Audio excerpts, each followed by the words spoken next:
প্রাণপ্রিয় বন্ধুরা, আসসালামু আলাইকুম। নতুন একটা ব্লগে আপনাদেরকে সুস্বাগত জানাচ্ছি।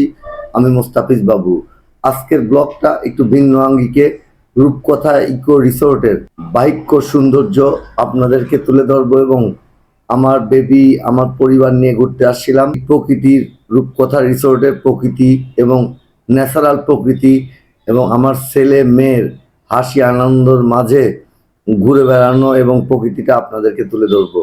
আশা করি ভালো লাগবে। দেখেন আমার মেয়েটা যে বয়সটা একটা বেবির সঙ্গে খেলা করছে, চিনে না হয়তো আমার মেয়েটা তাকে, কিন্তু দুজনের যেটা মেলবন্ধন শিশুকাল, এই কালে দেখেন কত আনন্দ বিনোদন করেছি আমরা, কিন্তু শহর জীবনে এসে আমাদের পরিবারের বাচ্চা কাচ্চাগুলার সেই খেলার মাঠ এবং আনন্দ করার জায়গা নেই। এই জন্য এই মাঝে মাঝে পরিবারকে নিয়ে ছুটে যাই বিনোদন দেওয়ার উদ্দেশ্যে। আজকের এই ভিডিওটার মাধ্যমেও আমি দেখাবো যে দেখেন আমার এই যে মিসেস যাচ্ছে মেয়েকে টেক কেয়ার করার জন্য, এবং আমার ছেলেও এখানে আমার কাছেই আছে।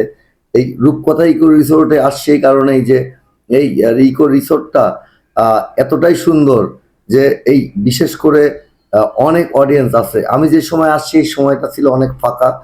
ফাঁকা না থাকলে রিসোর্টগুলোতে গিয়ে ইউটিউবার বা ভিডিও মেককারী কন্টেন্ট ক্রিয়েটরদের শান্তি নাই, কারণ জনগণের যদি সমাগম হয়ে যায় তখন ভিডিও বানানো যায় না।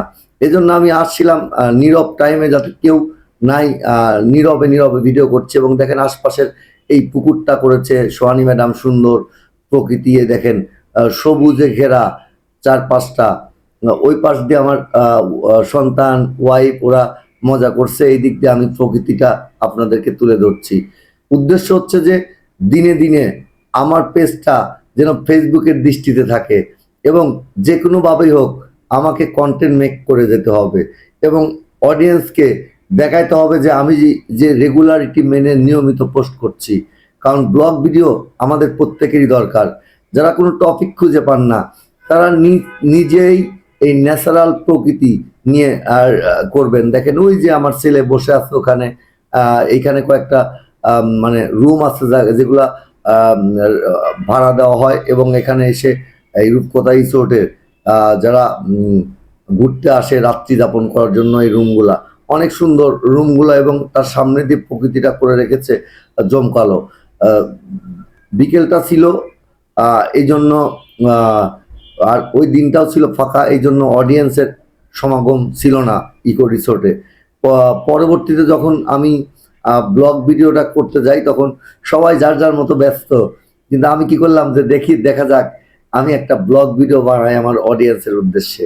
এই উদ্দেশ্য নিয়েই আমার এই ব্লগটি। দেখেন এই যে দুইটা রুমের মাঝে এই প্রকৃতির উপরের যে বট গাছ, আপনি জানেন যে বট গাছের ছায়া হচ্ছে সব থেকে উপকারী একটা গাছ, হচ্ছে বট গাছ।